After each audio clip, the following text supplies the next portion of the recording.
Glass skin যদি space পেতে চাও তাহলে আমার ভিডিওটা শেষ অবধি দেখো।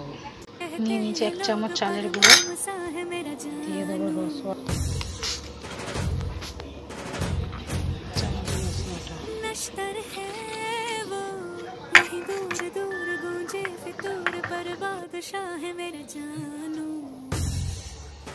স্ক্রাবিংটা করে দিচ্ছি।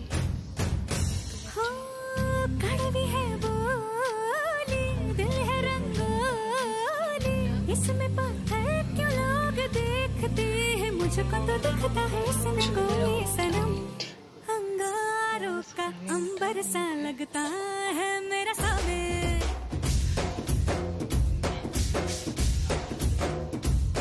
मेरी राहों में फूलों का रास्ता है मेरा सामने।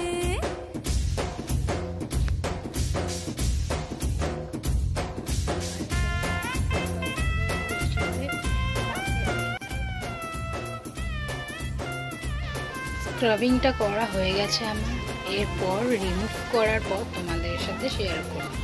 তারপর স্ক্রাবারটা খাওয়ার পর আমার স্কিনটা কতটা সফট, এটা চাল গুঁড়ো দিয়ে করলে একটু সফট, দেখো ক্লিন হয়েছে কত। এরপর আমি অ্যালোভেরা জেল ইউজ করবো মুখে। অ্যালোভেরা জেল লাগিয়ে নিচ্ছি, একটু মাসাজ করবো অ্যালোভেরা জেল দিয়ে।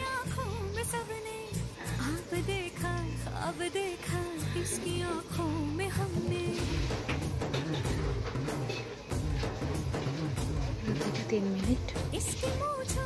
2 থেকে 3 মিনিট আমাদেরকে অ্যালোভেরা জেল লাগিয়ে মাসাজ করে দিতে হবে। মাসাজ করে নিচ্ছি ভালো করে।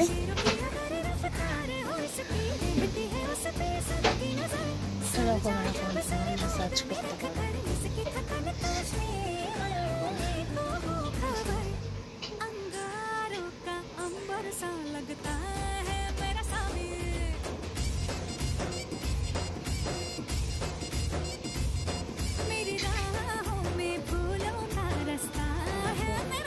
অবসার্ভ হয়ে গেছে পুরো। আমি এরপর প্যাক ইউজ করব।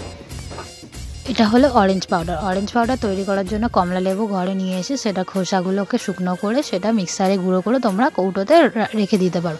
আমিও সেটাই করেছি। বাইরে কেনার থেকে ঘরে ইউজ করা অনেকই ভালো। আমি সেটা নিয়ে নিলাম 1 চামচ, আর তার মধ্যে দিয়ে দিলাম 2 টেবিল চামচ গোলাপ জল, তার মধ্যে দিয়ে দিলাম 1 টেবিল চামচ হলুদ গুঁড়ো, দিয়ে আমি এটাকে পেস্ট বানিয়ে নিচ্ছি। দেখো পেস্টটা আমার রেডি হয়ে গেছে। এরপর আমি ইউজ করব অরেঞ্জ অ্যান্ড টারমারিকের যে আমি পেস্টটা রেডি করেছিলাম, সেই পেস্টটা আমি অ্যাপ্লাই করে নিচ্ছি স্কিনে। তো এটাকে আমাদেরকে রাখতে হবে 10 to 15 মিনিট। 15 মিনিটের পর আমাদেরকে এটা ওয়াশ। ওয়াও বন্ধুরা দেখো কত সুন্দর গ্লাস স্কিন অ্যান্ড সফট, কত সুন্দর, কত গ্লো, দেখতে পাচ্ছ পুরো ফেসটা কত ভালো লাগছে। এরপর আমি অ্যাপ্লাই করে নিচ্ছি ফেসের টোনার। টোনারটা দেওয়ার পর আমাদের স্কিনগুলো যে ওপেন পোরস হয়ে যায় সেগুলো লক হয়ে যায়, তার জন্য আমাদের একটা টোনার ইউজ করলাম। তো টোনার ইউজ করার পর দেখতে পাচ্ছ না স্কিনটা কত সুন্দর লাগছে। তো এরকম ভালো ভালো ভিডিও পাওয়ার জন্য অতি অবশ্যই আমার চ্যানেলটাকে লাইক শেয়ার কমেন্ট করো, আর অতি অবশ্যই আমার পেজটাকে ফলো করে দিও। থ্যাংক ইউ বন্ধুরা।